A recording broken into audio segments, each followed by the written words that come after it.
mbokk yi dal leen ak jàmm si xibaar météo yi leen ANACIM fas yéene faran fàccal bokk na nag si lu si gën a fës seddaay si ngeen ràññee fan yi seddaay fajar si nag dinañ wéy di ko nemmeekoo si réew mi lu ko dalee digg réew mi jëm ba si bët saalum réew mi waaye tàngoor si nag dina fi desandi bu jant bi fenkee tàngoor si nag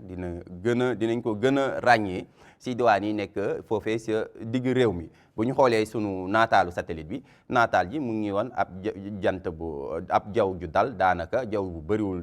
ndiir dara daanaka bu ñu xoolee lu ko dalee bët gànnaar ñëw ba bët saalum réew mi ab jaww ju dal daal lañ fay xaarandi jant bu fenk waaye naataal bi mu ngi woon tamit ngelaw soo see jógee sa gànnaar te ñu koy woowee harmattan ngelaw soosee nag dina dugg bu baax si biir réew mi ba tax na daal tàngoor si dina doon tàngoor su tar lu ñuy xaarandi ëllëg si alxames ba bu ñu xoolee suñu prévision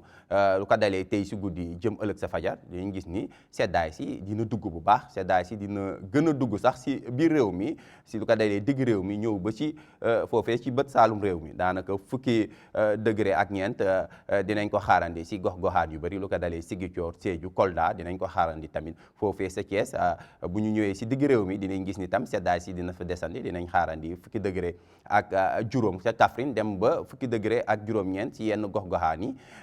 ñaar fukki degré tamit dinañ ko xaarandi foofee sa Ndar dem ba Podor waaye bu ñu ñëwee si Ndakaaru tamit dinañ fa xaarandi ñaar fukki degré ak ñaar sa Ndakaaru ak ca foofee ca Louga bu ñu duggee ëllëg nag ci bés bi dinañ gis ni tàngoor su tar daal dinañ ko xaarandi jant bu fenk mooy doon lu gën a fës lu ñuy xaarandi lu ko dalee bët gànnaar digg réew mi ñëw ba si bët saalum réew mi tàngoor si nag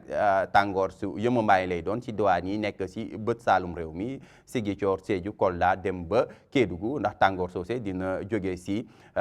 fanweer degré ak juróom-benn dem ba fanweer degré ak juróom-ñaar foofee sa Kédougou bu ñu yéegee si digg réew mi nag foofu la tàngoor si di gën a tare ndax dina jógee si fanweer degré ak juróom-ñett dem ba fanweeri degré ak juróom-ñeent si gox-goxaan yi waaye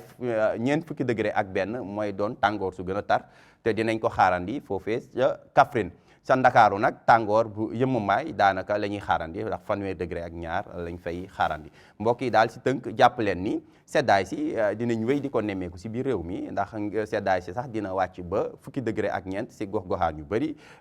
rawatina si diwaan yi nekk si bët saalum réew mi waaye bu ñu duggee nag ci alxamis bi ba jant bi fenk tàngoor su tar tamit dinañ ko nemmeeku si diwaan yi nekk si digg réew mi rawatina foofee sa Kaffrine ndax ñu ngi fay xaarandi